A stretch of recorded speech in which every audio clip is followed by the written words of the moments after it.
kesempatan kali ini saya diminta untuk menyampaikan satu materi gitu ya. Jadi materi ini saya berbahagia sekali. Jadi Pesantren At-Taqwa mengadakan satu kegiatan. Jadi kegiatan ini adalah kegiatan dalam rangka untuk menumbuhkan cinta terhadap Rasulullah. Bagaimanapun kecintaan terhadap Rasulullah ini penting. Karena bagaimanapun seorang muslim itu menjalankan kehidupannya dalam beragama itu mengikuti Rasulullah. Dalam sholat kita. Jadi sholat kita pun mengikuti Rasulullah. Ibadah-ibadah kita yang lain itu juga mengikuti Rasulullah. Rasulullah ini adalah Quran yang hidup. Rasulullah ini adalah teladan yang bisa kita ambil dari sisi apapun kehidupan beliau. Dan hari ini kita akan membahas tentang bagaimana citra Kanjeng Nabi dalam Babat Rasul. Perlu saya terangkan terlebih dahulu gitu ya. Jadi terkait dengan Babat Rasul ini, jadi Babat Rasul ini adalah sebuah naskah. Naskah ini ditulis dengan menggunakan huruf Jawa. Jadi mohon maaf sebelumnya, nanti dalam kajian ini saya akan berusaha untuk mengetengahkan bahasa Jawa, kemudian setelah itu akan saya terjemahkan ke dalam bahasa Indonesia. Jadi ini adalah bagian dari kitab Babat Rasul ini. Jadi perlu diketahui, masyarakat Jawa ini memiliki penghargaan yang cukup tinggi terhadap pribadi Rasulullah. Jadi penghargaan yang cukup tinggi ini bisa dilihat dari berbagai aspek kehidupan yang dijalani oleh masyarakat Jawa. Jadi tradisi Jawa itu memiliki ruang yang cukup banyak untuk mengekspresikan cinta terhadap Nabi. Jadi untuk menunjukkan bahwa mereka itu cinta terhadap Nabi, itu mereka membangun sejumlah tradisi. Apa saja tradisi yang kemudian berkembang di lingkungan Jawa itu? Yang pertama, jadi pada bulan Rabiul Awal seperti saat ini gitu ya. Jadi di beberapa kota yang ada di Jawa, terutama kota-kota yang dulunya memiliki istana. Jadi di antaranya adalah Surakarta, kemudian yang kedua adalah Yogyakarta. Jadi pada bulan Rabiul Awal itu biasanya diselenggarakan acara Maulid Nabi. Jadi acara ini diselenggarakan mulai dari tanggal 5 sampai tanggal 12 Rabiul Awal. Jadi kurang lebih 1 pekan itu ya, kurang lebih 1 pekan. Jadi untuk menunjukkan bahwa mereka itu sangat mencintai Nabi, bahwa mereka sangat mencintai Rasulullah, maka pada hari kelahiran beliau, jadi beliau ini kan lahir 12 Rabiul Awal, tahunnya tahun gajah atau Amul Fil gitu ya. Jadi tahun gajah ini adalah tahun yang ketika kita konversi atau kita ubah ke dalam tahun Masehi, kita dapatkan tahun 571 Masehi. Nah, di dua kota ini, Surakarta maupun Yogyakarta, itu biasanya diadakan tradisi. Jadi tradisi ini sering disebut tradisi sekaten. Jadi sekaten itu berlangsung mulai tanggal 5 sampai tanggal 12 Rabiul Awal. Jadi puncaknya nanti tanggal 12 Rabiul Awal. Bertepatan dengan waktu ketika Rasulullah dilahirkan, yaitu pada hari Senin, tanggal 12 Rabiul Awal, tahun gajah atau tahun 571 Masehi. Nah, dalam tradisi ini, tradisi Maulid Nabi ini dikenal dengan sebutan sekaten. Jadi masyarakat Jawa mengenal ini dengan istilah sekaten.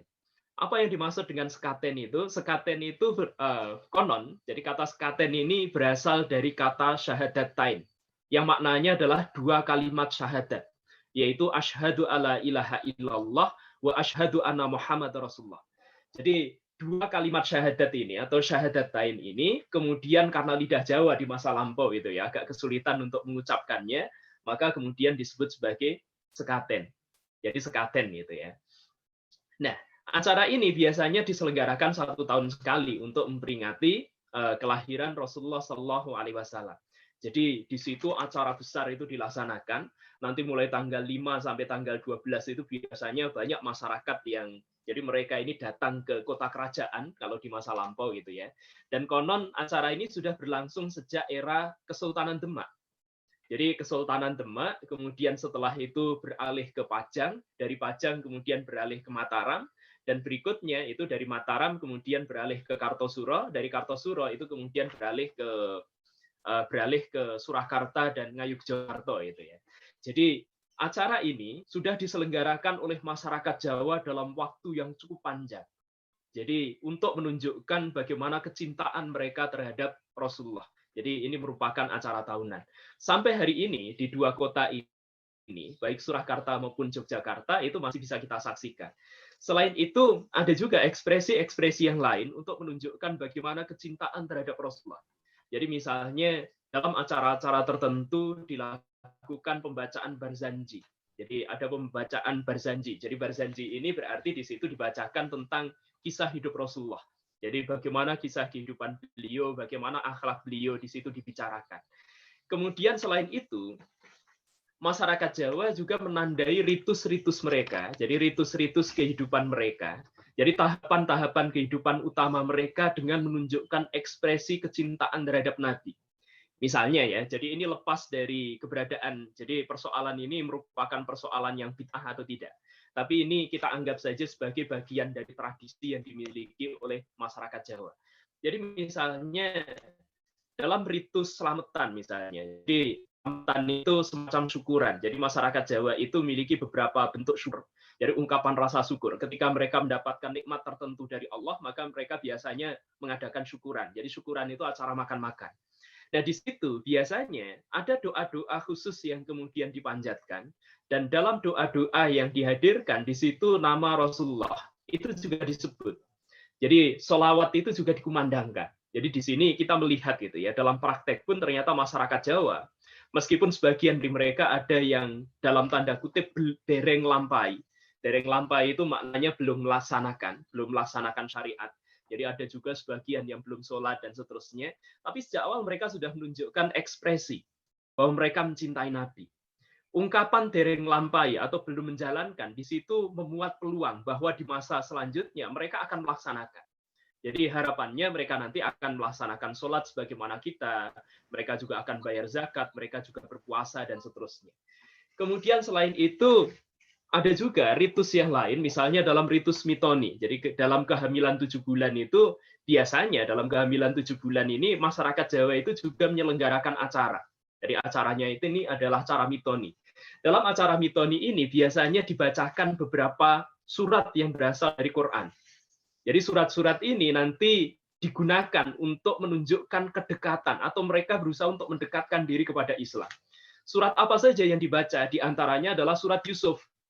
Kemudian yang kedua adalah surat Maryam, dan yang ketiga adalah surat Muhammad. Jadi Yusuf, Maryam, dan Muhammad. Kenapa 3 surat ini dibaca? Jadi mereka berharap dalam kehamilan itu, jadi bayi yang dikandung itu nanti ketika lahir akan memiliki kesolehan. Jadi mereka akan soleh dan solehah sebagaimana Nabi Yusuf, atau seperti Siti Maryam gitu ya, atau seperti Maryam, jadi ibunda dari Nabi Isa, atau seperti Kanjeng Nabi Muhammad gitu. Jadi seperti Nabi Muhammad. Jadi maka di situ nanti dibacakan 3 surat. Kemudian dalam ritual berikutnya, ritual ini adalah ritual yang oleh masyarakat Jawa dianggap menandai peralihan dari masa anak-anak menuju masa remaja atau dewasa. Jadi ritual ini adalah ritual khitan. Jadi ritual khitan atau di kalangan masyarakat Jawa disebut sebagai sunat. Jadi tentu saja kata sunat ini berasal dari kata sunnah. Jadi maknanya masyarakat Jawa pada masa itu, jadi mereka melaksanakan sunnah yang berasal dari Rasulullah. Yang sebenarnya sunnah khitan ini merupakan warisan dari Nabiullah Ibrahim alaihi salam gitu ya. Jadi sunat ini dilaksanakan. Nah, ketika membicarakan tentang sunat ini, masyarakat Jawa ini seringkali menganggap, jadi mereka ini memiliki istilah yang sangat unik. Jadi istilahnya unik untuk menyebut ritual khitan ini. Jadi seseorang yang sudah dihitan, itu oleh masyarakat itu kemudian dianggap diislamke. Atau mereka sudah diislamkan. Jadi ketika anak kecil itu sudah sunat, mereka disebut diislamkan. Karena begitu mereka disunat, maka saat itu mereka masuk dalam usia dewasa. Di situ ketika kedewasaan itu datang, maka mereka sudah mendapatkan taklif syariah. Jadi mereka mendapatkan beban syariah. Jadi dengan adanya beban syariah ini, maka mereka sudah harus melaksanakan ibadah-ibadah. Jadi pada saat mereka harus sholat, maka mereka harus sholat. Pada saat mereka harus berpuasa, mereka sudah wajib untuk melaksanakan puasa, membayar zakat, dan seterusnya. Termasuk melaksanakan haji ketika mereka mampu. Jadi ini adalah salah satu sunnah yang berasal dari Rasulullah terkait dengan khitan, terkait dengan sunat gitu ya. Kemudian berikutnya adalah ritual nikah. Pernikahan yang hari ini berkembang di kalangan masyarakat Jawa itu adalah pernikahan yang juga tidak lepas dari kecintaan mereka terhadap Rasulullah. Kalau kita melihat prosesinya secara garis besar, maka prosesi yang dilaksanakan dalam akad nikah itu adalah akad nikah dilihat dari sisi keislaman. Jadi akad nikahnya nanti juga menghadirkan saksi, di situ ada wali, kemudian di situ ada kalimat ijab dan qabul dan seterusnya. Jadi yang digunakan dalam pernikahan, meskipun nanti ada ritual-ritual yang lain juga, itu adalah ritual keislaman. Dan di situ seorang yang dinikahkan, mereka diwajibkan untuk, jadi meskipun ini tidak ada gitu ya tuntunannya dari dalam agama, akan tetapi mereka nanti diminta oleh penghulu, jadi diminta oleh yang menikahkan untuk membaca kembali 2 kalimat syahadat. Jadi ketika menikah itu berarti mereka harus baca asyhadu alla ilaha illallah wa asyhadu anna muhammadar rasulullah. Jadi dalam pernikahan masyarakat Jawa itu kembali diingatkan. Jadi mereka kembali diingatkan bahwa mereka ini memiliki Tuhan yang hanya satu. Jadi satu-satunya Tuhan. Tidak ada Tuhan yang lain. Kemudian mereka juga diingatkan bahwa mereka ini memiliki seorang nabi. Jadi Nabi Muhammad gitu ya, Nabi Muhammad. Jadi ketika menikah pun mereka kemudian diuji kembali komitmennya. Mereka diminta kembali untuk lebih komitmen kepada syariah, mereka diminta untuk komitmen terhadap konsep tauhid, mereka diminta untuk komitmen terhadap konsep kenabian. Jadi di sini mereka diminta untuk mencintai Allah sekaligus mencintai Rasul-Rasulnya, Nabi Muhammad Shallallahu Alaihi Wasallam. Ini dalam pernikahan. Kemudian dalam ritual kematian, jadi dalam ritual kematian pun mereka kembali diingatkan untuk memperbanyak sholawat. Jadi mereka diingatkan untuk memperbanyak membaca syahadat. Jadi dalam kematian itu nanti kemudian menjadi pelajaran bagi masyarakat Jawa yang lain. Nah, di sini kita melihat gitu ya, ada banyak ekspresi yang dimiliki oleh masyarakat Jawa terkait untuk mengekspresikan bagaimana wujud kecintaan mereka terhadap Rasulullah Shallallahu Alaihi Wasallam. Dan ini menarik begitu ya. Nah, rupanya masih ada wujud-wujud ekspresi yang lain yang dimiliki oleh masyarakat Jawa terkait dengan keberadaan Nabi itu. Jadi salah satu wujud ekspresi ini, salah satunya, jadi mereka mengarang satu naskah yaitu Babat Rasul. Jadi ini merupakan salah satu wujud ekspresi. Perlu dipahami gitu ya. Jadi masyarakat Jawa pada masa lampau, mereka memiliki akses yang sangat terbatas terhadap kisah-kisah tentang kenabian, kecuali yang mereka peroleh dari Al-Quran atau yang mereka peroleh dari hadis. Itu pun tidak seluruh masyarakat Jawa bisa mengakses secara leluasa, karena tidak semua masyarakat Jawa ini merupakan lulusan pesantren atau mereka terbiasa bersentuhan dengan Quran ataupun hadis gitu ya. Karena keterbatasan itu, maka kemudian salah satu dari kalangan masyarakat Jawa, jadi dalam hari ini adalah Mondro Sastro, jadi Mandra Sastra, Mondro Sastro, itu kemudian dia mendapatkan inisiatif, dia memperoleh inisiatif untuk mengarang sebuah naskah. Naskah ini adalah naskah yang kemudian diberi judul Babat Rasul. Kata babat ini kalau kita terjemahkan ke dalam bahasa Indonesia, artinya serupa dengan kata tarikh. Jadi kata babat ini serupa dengan kata siroh atau serupa dengan kata sejarah atau sajaroh. Jadi sajaroh yang dimaksud tentu saja maknanya bukan pohon gitu ya, tapi yang dimaksud adalah sejarah gitu ya. Jadi babat itu artinya adalah sejarah. Nah, Babat Rasul berarti adalah babat yang menceritakan tentang Rasul. Jadi berarti Babat Rasul ini bisa kita katakan merupakan salah satu wujud dari Sirah Nabawiyah. Jadi Sirah Nabawiyah ini adalah buku-buku yang biasanya berisi tentang kisah hidup Rasulullah Shallallahu Alaihi Wasallam. Saat ini jadi salah satu kitab Sirah Nabawiyah yang paling banyak ditemukan di pasaran itu adalah Rahiqul Maktum. Karya siapa ini? Jadi karya Syekh Syafiur Rahman Al-Mubarakfuri. Jadi naskah ini merupakan naskah yang cukup dikenal hari ini, karena naskah ini dianggap merupakan naskah yang otoritatif untuk menceritakan kisah tentang Rasulullah. Nah, di masa lampau, masyarakat Jawa itu agak kurang akses mereka terhadap naskah-naskah semacam ini. Karena itu maka perlu ditulis sebuah naskah. Jadi naskah itu adalah naskah yang menceritakan tentang kehidupan Rasulullah. Hanya saja, naskah ini ternyata jadi naskah ini oleh Mondro Sastro, itu ternyata dikutip. Jadi isi naskahnya itu diambil dari kitab induk. Kitab induknya adalah karangan orang Belanda. yang bernama Ten Bohuich gitu ya, Ten Bohuich. Nah, siapa Ten Bohuich ini? Jadi Ten Bohuich ini dikatakan dia adalah seorang guru. Jadi dia adalah seorang guru yang mengadakan kursus untuk guru kepala. Artinya yang dimaksud dengan guru kepala itu adalah pengajar tingkat tinggi. Dan kursus itu adalah kursus yang diselenggarakan di Utrecht. Jadi Utrecht ini merupakan salah satu negara yang ada di Belanda. Utrecht ini merupakan salah satu wilayah yang ada di Belanda yang menjadi bagian dari pemerintahan Roma, pemerintahan Vatikan Roma. Jadi boleh dikatakan Utrecht ini merupakan kotanya orang Katolik di Belanda sana. Jadi boleh dikatakan Utrecht ini merupakan salah satu kota penting yang dimiliki oleh kalangan Katolik di sana. Jadi masyarakat ini adalah masyarakat yang agamis, tapi dilihat dari sisi kekatolikan. Karena itu nanti kita bisa melihat itu ya. Karena naskah ini bersumber dari Ten Bohuich yang ada di Utrecht, maka mau tidak mau gitu ya, mau tidak mau naskah ini, jadi naskah ini juga mengandung beberapa isi atau substansi yang tidak sepenuhnya benar. Kenapa? Karena ini berasal dari pandangan masyarakat Kristen untuk melihat Islam. Kadangkala pandangan mereka ini tercampur dengan pandangan-pandangan orientalis.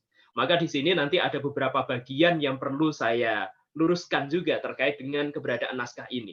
Tapi lebih dari itu, dalam naskah ini kita akan menemukan bahwa Mandrasastro, sang penulis dari Babat Rasul, ini ternyata menunjukkan kecintaan yang sangat luar biasa terhadap pribadi Rasulullah Shallallahu Alaihi Wasallam.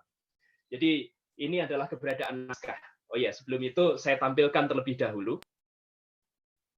Oh agak ini ya kalau terlalu dekat. Jadi ini adalah naskahnya, naskah yang saya miliki.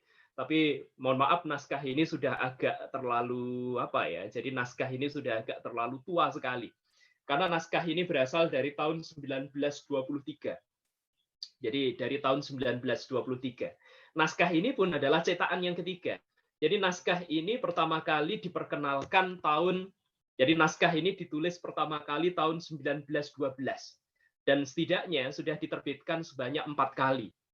Jadi boleh dikatakan naskah ini adalah naskah yang sangat populer di kalangan masyarakat Jawa di masa lampau. Sehingga perlu diterbitkan kembali sampai 4 kali. Artinya kebutuhan masyarakat akan naskah ini ternyata cukup tinggi pada masa itu. Nah sebelumnya, sang penulis Mandrasastro ini, dia pernah menulis kitab sembahyang. Oh ya, perlu saya terangkan ya. Jadi naskah ini adalah naskah yang disusun dengan menggunakan huruf Jawa. Jadi tidak ada huruf Latinnya sama sekali di bagian dalam. Meskipun tadi di bagian awal ada bagian tertentu dari yang ditulis dengan huruf Latin, tapi ketika kita sudah masuk ke dalam nanti isinya itu sudah huruf Jawa semua. Oh, mohon maaf agak ini ya. Karena ada background maka tidak kelihatan ya. Ya, jadi hurufnya sudah menggunakan huruf Jawa semua. Nah, sebelumnya naskah ini, jadi naskah yang ditulis oleh Mandrasastro ini, jadi dia pernah menulis juga naskah yang lain. Naskah tentang kitab sembahyang, jadi kitab sholat. Jadi beliau menulis tentang sholat. Apa beliau menulis tentang sholat? Karena banyak di antara masyarakat Jawa pada masa ditulisnya naskah itu, mereka belum tahu tata cara sholat. Karena mereka tidak terlalu dekat dengan tradisi pesantren, mereka mungkin tinggal di daerah merah atau daerah abangan gitu ya. Karena itu mereka belum memahami. Nah untuk itu maka Mandrasastro ini kemudian menulis naskah tentang sholat juga. Jadi ada setidaknya kita tahu itu ya. Ada 2 naskah yang dimiliki oleh Mandrasastro, yaitu naskah tentang sholat, kemudian naskah tentang Babat Rasul. Jadi beliau tentang menulis itu. Lantas siapa Mandrasastro itu sendiri? Siapakah identitas Mandrasastro ini? Ternyata sampai hari ini tidak pernah diketahui. Jadi tidak pernah diketahui. Jadi bisa jadi Mandrasastro itu sendiri sebenarnya adalah nama samaran. Dan seringkali kita menemukan itu ya, kita menemukan dalam naskah-naskah Jawa itu seringkali penulis itu memang tidak menggunakan nama aslinya. Jadi mereka hanya menggunakan nama pena. Jadi mulai zaman dulu itu penggunaan nama pena itu sudah ada. Jadi bisa jadi Mandrasastro itu adalah nama pena karena dia tidak ingin menunjukkan siapa dirinya yang sebenarnya. Nah, naskah ini ditulis tahun 1924. Karya ini mendapatkan pengaruh dari tokoh Belanda yang bernama Ten Bohuich gitu ya, Ten Bohuich. Nah, buku karya Ten Bohuich ini sebelumnya digunakan dalam kursus kepala guru di Utrecht. Jadi salah satu kota Katolik yang ada di Belanda. Maka tidak heran kalau isi dari naskah ini nanti menunjukkan gitu ya, di dalamnya itu menunjukkan pandangan-pandangan non-Muslim terhadap Islam. Dan tidak jarang pandangan-pandangan itu adalah pandangan-pandangan yang keliru. Nah, berikutnya kita akan mulai membahas naskah ini. Sebagaimana yang saya ungkapkan di awal, jadi untuk membahas naskah ini memang harus sedikit sabar gitu ya. Karena naskah ini tidak ditulis dalam bahasa Melayu atau tidak ditulis dalam bahasa Indonesia, tetapi ditulis dengan menggunakan bahasa Jawa. Jadi menggunakan huruf Jawa. Nah, kita akan mulai dari bagian awal naskah ini. Jadi kita akan mulai dari bagian awal. Di bagian awal ini kita nanti akan menemukan di halaman yang pertama. Di halaman yang pertama yaitu bebuko. Apa yang dimaksud dengan bebuko itu? Bebuko itu adalah kata pengantar. Jadi ini kata pengantar. Nah, dalam kata pengantar ini nanti kita akan menemukan motif yang dimiliki oleh penulis, yaitu Mondro Sastro. Ketika beliau menulis naskah ini diperuntukkan untuk apa? Jadi motifnya apa nanti akan bisa kita ketahui. Di bagian awal, setelah kata bebuko, jadi ini bebuko. Jadi ini mohon maaf ya, ini di halaman 2. Ini di halaman 2-nya, bukan di halaman 1. Sementara di naskah saya ini berada pada halaman yang pertama. Kawrat ing bebukaning buku sembahyang kula sampun ngaturaken bilih anggen kula angadani ngedalaken buku sembahyang wau sayektosipun muhung kangge mitulungi dhateng para sederek Islam ingkang kepingin ngibadah boten kasembadan. Jadi sebagaimana yang termaktub dalam buku sembahyang itu artinya sholat gitu ya. Jadi dulu masyarakat Jawa menyebut sembahyang itu dengan menyebut kata sholat itu dengan ungkapan kata sembahyang. Saya ingin menyampaikan bahwa ketika saya mengeluarkan buku sembahyang, sebenarnya saya ingin memberikan pertolongan kepada saudara-saudara Islam yang ingin menjalankan ibadah tetapi belum bisa melaksanakan. Jadi dereng mboten kasembatan. Jadi belum bisa melaksanakan. Wontenipun mekaten amargi saking mengeti kajengipun pakempalan Sarekat Islam. Jadi adanya hal ini. Jadi kenapa kemudian Mondro Sastro itu mengeluarkan naskah ini? Karena dia mengingatkan, dia itu mengikuti kemauan dari pakempalan Sarekat Islam. Jadi dia mengikuti kemauan dari Perhimpunan Sarekat Islam. Perhimpunan Sarekat Islam itu perhimpunan apa? Saya kira Sarekat Islam ini merupakan salah satu organisasi Islam yang cukup kita kenal gitu ya. Saudara-saudara mungkin pernah membaca ini dalam sejarah. Jadi Sarekat Islam ini adalah sebuah organisasi yang didirikan tahun 1905 di Surakarta. Siapa pendirinya? Pendirinya adalah Haji Samanhudi. Awalnya Sarekat Islam ini bernama Sarekat Dagang Islam ketika didirikan tahun 1905 itu. Jadi Haji Samanhudi mendirikan Sarekat Islam ini karena pada masa itu jadi pedagang-pedagang pribumi. Jadi yang dimaksud dengan pribumi di sini berarti adalah mereka yang beragama Islam. Jadi kata pribumi itu awalnya tidak pernah memiliki makna lain kecuali yang dimaksud adalah orang-orang Islam. Nah, pada masa berikutnya kata pribumi ini kemudian mengalami perkembangan. Yang dimaksud dengan pribumi itu akhirnya adalah orang yang asli penduduk setempat. Jadi kalau pribumi Jawa berarti orang asli Jawa. Kalau pribumi Indonesia berarti orang asli Indonesia. Jadi bukan Chinese, bukan Inggris, bukan Belanda, dan seterusnya. Itu disebut sebagai pribumi. Nah, makna awal pribumi itu maknanya kurang lebih sama dengan Muslim. Jadi kalau pribumi Jawa berarti Muslim yang tinggal di Jawa dan seterusnya. Nah, pada masa itu, jadi sekitar tahun 1905, masyarakat yang ada di kota Surakarta, jadi masyarakat yang ada di kota Surakarta pada masa itu, terutama dari kalangan pedagang, mereka mendapatkan persaingan yang tidak sehat ketika berdagang. Jadi banyak orang Cina saat itu masuk ke dalam perdagangan, mereka kemudian melakukan monopoli. Karena monopoli ini banyak pedagang-pedagang Muslim itu kemudian kalah. Jadi dalam perdagangan mereka mendapatkan saingan. Karena itu maka Haji Samanhudi itu merasa perlu untuk mengkoordinasikan para pedagang, termasuk diantaranya adalah para pedagang batik pada masa itu. Jadi terutama para pedagang Muslim. Jadi dikoordinasikan agar mereka mampu bersaing dengan orang-orang non-pribumi. Jadi karena itu maka kemudian dibentuk Sarekat Dagang Islam pada tahun 1905. tahun 1906 itu kemudian diadakan kongres yang pertama kali. Baru pada tahun 1912, keberadaan Syarikat Dagang Islam ini kemudian akan diakui oleh Belanda, jadi oleh pemerintah Belanda pada masa itu. Akan tetapi namanya kemudian diubah, bukan lagi Syarikat Dagang Islam, tapi diubah menjadi Syarikat Islam. Jadi pada masa itu kepemimpinan tidak lagi dipegang oleh Haji Samanhudi, tetapi tapi saat itu pemimpinnya adalah Haji Umar Said Cokro Aminoto. Jadi kalau panjenengan pernah menonton film itu ya, jadi Pak Cokro itu, jadi ada beberapa film Indonesia yang pernah menggambarkan itu. Jadi Pak Cokro itu adalah guru dari Pak Karno, jadi Soekarno. Kemudian beliau juga guru dari Kartosuwiryo. Kemudian beliau juga guru dari beberapa tokoh yang lain, jadi tokoh Indonesia yang lain.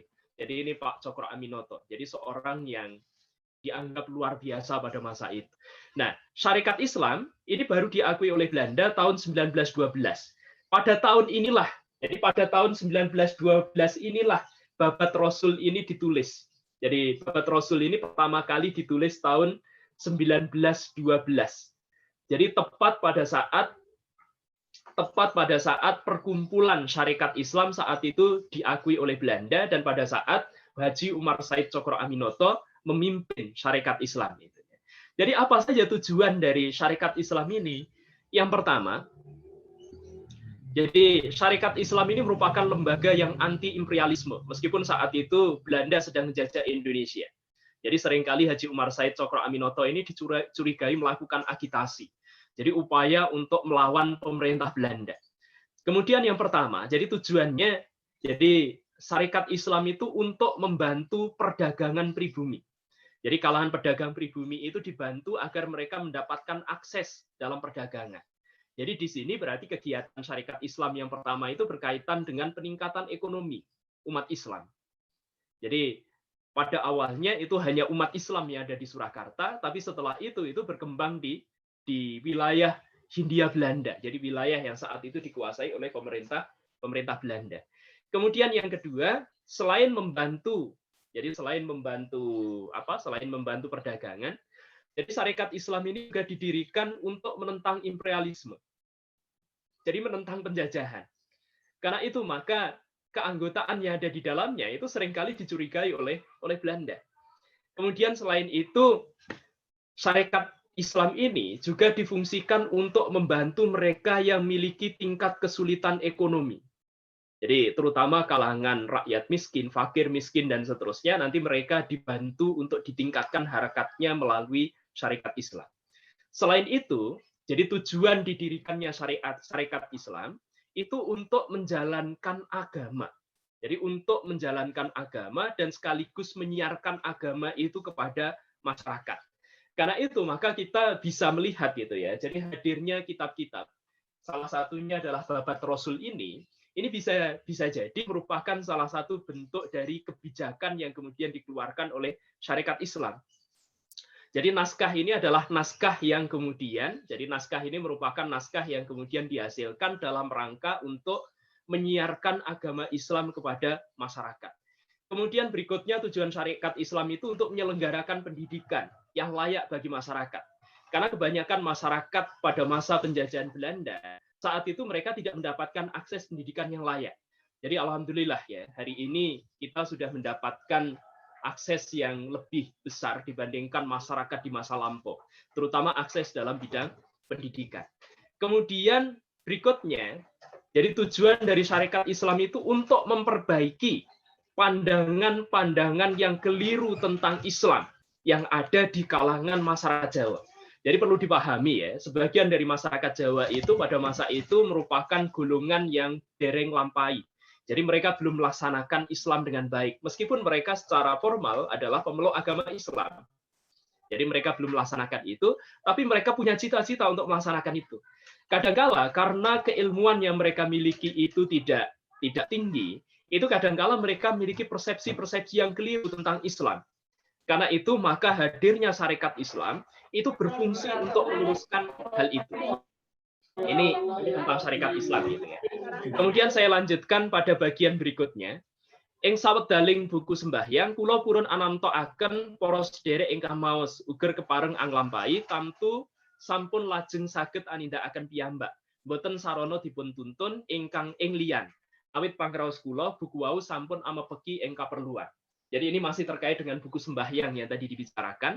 Jadi dalam buku sembahyang itu saya berusaha untuk menentukan agar para pembaca, jadi ketika mereka sudah mau melaksanakan ibadah sholat, maka mereka akan langsung bisa melaksanakan. Jadi dengan baca buku sembahyang itu mereka langsung bisa melaksanakan. Karena di dalamnya itu sudah diterangkan dengan jelas sehingga tidak lagi perlu belajar pada orang lain. Jadi menurut pendapat penulis dengan belajar dari buku itu, maka semua keperluan tentang sholat itu sudah ada. Tetapi ananging nadyan mekaten sareh ning jamanipun samangke kula cinarios sampun sanes bugontuhun, semelang manah mbok dipun pitambuhi pikajenganipun. Menawi kalampahan makaten duh punapa mboten prasat atilar saraking nabi. Akan tetapi meskipun demikian, karena zaman ini semua cerita itu sudah tidak lagi gubantuhon. Jadi semua cerita yang ada itu bukan lagi tahayul, karena sudah diajarkan sedemikian rupa. Karena pada masa sebelumnya Islam itu hanya diajarkan melalui tradisi lisan. Jadi berkembang dari satu orang ke orang yang lain, kadangkala di situ ada tambahan-tambahan. Karena sementara pada masa itu, jadi sudah ada banyak kitab yang bisa diakses, sudah ada banyak buku yang bisa diakses. Hanya saja sebagian masyarakat Jawa belum bisa mengakses itu dengan baik gitu ya. Jadi beliau kemudian merasa khawatir. Kalau itu tidak dilaksanakan, jadi tidak dilaksanakan tujuan dari penulisan buku itu, khawatirnya jadi kita ini justru akan meninggalkan syaraking Nabi. Jadi kita akan meninggalkan syariat yang berasal dari Rasulullah. Jadi tujuan buku sembahyang itu ditulis untuk menjelaskan tentang syariat yang berasal dari Rasulullah agar dikenali oleh masyarakat. Ini bagian dari pembuka. Nah berikutnya ini juga masih merupakan bagian dari pembuka. Ananging menggah saiktosipun ingkang makaten wau kados inggih sampun mukal. Jer kata-katahipun tiyang menawi dereng mirsa aluring ingkang kagungan monggo sekawit ngadat sok sungkan amaelu. Awit saking punika murih saged andadosaken pamanteping penggalih kalian sasaget-saget kula nedya andongengaken lelampahanipun sallallahu alaihi wasallam Gusti Kanjeng Nabi Muhammad. Jadi meskipun demikian gitu ya, meskipun demikian hal semacam itu agak langka. Jadi ada orang yang setelah dia membaca kemudian dia paham tidak melaksanakan, maka mudah-mudahan setelah itu mereka bisa melaksanakan. Karena itu juga, jadi berdasarkan pertimbangan itu juga agar bisa mendapatkan hati yang mantap. Jadi setelah buku sembahyang itu ditulis, jadi setelah buku sembahyang itu ditulis itu kan ada yang mau melaksanakan, ada yang tidak. Nah, bagi yang tidak, agar mereka nanti memiliki kemantapan hati untuk melaksanakan sembahyang, maka sang penulis ini juga kemudian menulis naskah yang lain. Jadi di situ sang penulis itu kula nedya andongengaken lampahanipun. Jadi saya akan menceritakan tentang kisah. Jadi kisah tentang apa itu? Kisah tentang sallallahu alaihi wasallam Gusti Kanjeng Nabi Muhammad.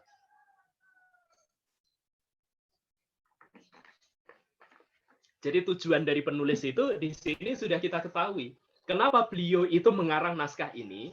Jadi tujuannya untuk membuat orang-orang yang sudah membaca kitab yang beliau tulis sebelumnya, yaitu kitab sembahyang, itu agar mereka nanti melaksanakan ibadah secara mantap.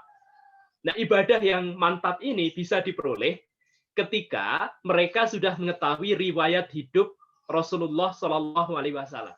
Jadi di sini kita melihat gitu ya. Jadi tujuan penulisan dari Babat Rasul, penulisan Sirah Nabawiyah versi Jawa ini digunakan untuk meyakinkan agar masyarakat Jawa itu mau melaksanakan ibadah dengan baik.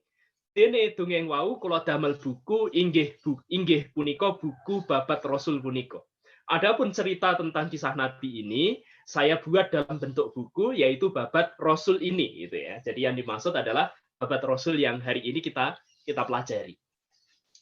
Amung sareh ning dongeng kula wau, kula piyambak sayektosipun amung ngegego ingkang cinarios ing buku Walandi, dados kula mboten saged anamtokaken ing leres lepatipun.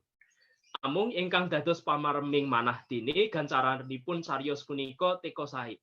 Jadi akan tetapi karena buku ini, jadi buku ini tidak dia sendiri, jadi sang penulis sendiri tidak paham apakah buku ini isinya benar atau tidak. Karena dia hanya mengambil dari sebuah kitab yang berbahasa Belanda. Jadi sang penulis ini bisa kita ketahui karakternya gitu ya. Berarti dia bisa bahasa Belanda. Dia mendapatkan kisah itu dari buku yang berbahasa Belanda. Karena itu maka saya tidak bisa menentukan jadi kisah ini benar atau tidak. Akan tetapi saya melihat bahwa kisah ini adalah kisah yang bagus untuk diceritakan. Jadi beliau menceritakan dari naskah. Jadi beliau mengambil rujukannya, mengambil referensi itu dari kitab Belanda. Karena itu maka kita patut curiga bahwa karya ini merupakan karya yang berhubungan dengan orientalisme. Jadi ada cara pandang barat di situ dan mungkin juga ada kepentingan mereka dalam melihat Islam. Nah, nanti akan kita lihat bagaimana isi dari buku ini, bagian-bagian tertentu yang perlu kita luruskan, bagian-bagian tertentu yang sudah kita anggap benar. Jadi mongko ingkang nyariosaken bangsa Walandi, bangsa sanes Walandi. Ingkang mengaten punika anelakaken bilih saenipun penggalih Kanjeng Nabi satuhu mustikaning jagat. Jadi buku ini yang menceritakan itu justru adalah orang Belanda. Jadi pada masa itu Belanda itu dianggap sebagai bangsa yang memiliki reputasi tinggi karena mereka ini kan penjajah kita gitu ya. Jadi penjajah bangsa Indonesia, mereka ini adalah kalangan penguasa. Nah, yang menceritakan justru adalah orang Belanda. Karena itu maka penulis, jadi Mondro Sastro itu kemudian beranggapan karena ini diceritakan oleh orang Belanda, maka di situ justru menunjukkan bahwa Kanjeng Nabi Muhammad itu adalah permata dunia, mustikaning jagat. Jadi beliau ini adalah mustikaning jagat atau permata dunia. Jadi itu justru menunjukkan bahwa Nabi ini memang Nabi yang dikenal oleh dunia. Dia adalah permata bagi dunia dan seisinya ini. Mila leres kemawon ingkang ngrenggep sarakipun tansah angluhur-luhuraken. Jadi karena itu maka wajar saja jika mereka yang melaksanakan syariat yang berasal dari Nabi, mereka berusaha untuk meninggi-ninggikan beliau. Malah nadyan Qur'anipun kemawon inggih sanget ingaji-aji. Bahkan Al-Qur'annya saja. Jadi Al-Qur'annya ini adalah kitab yang diturunkan kepada Nabi Muhammad, itu juga sangat diluhurkan, itu juga sangat dijunjung tinggi. Usono tutuping atur punika, kula amung tansah angaup dateng para maos. Jadi terakhir, jadi sebagai penutup dari saya senantiasa berharap kepada para pembaca. Menawi wonten nalisiring cariyos, kula nyuwun gunging pangapunten.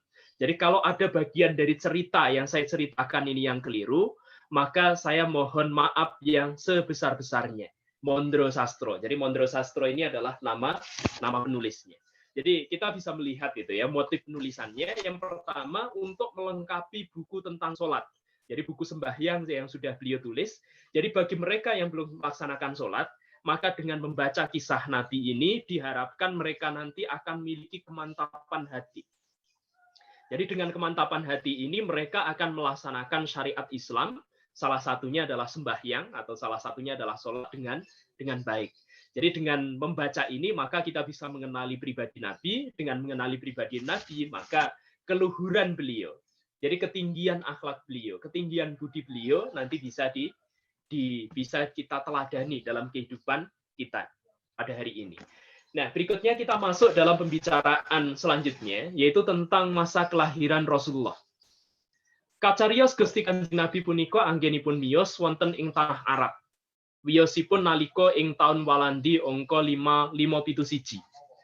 Jadi diceritakan bahwa Nabi Muhammad itu lahir di tanah Arab. Jadi beliau lahir pada tahun 571 Masehi.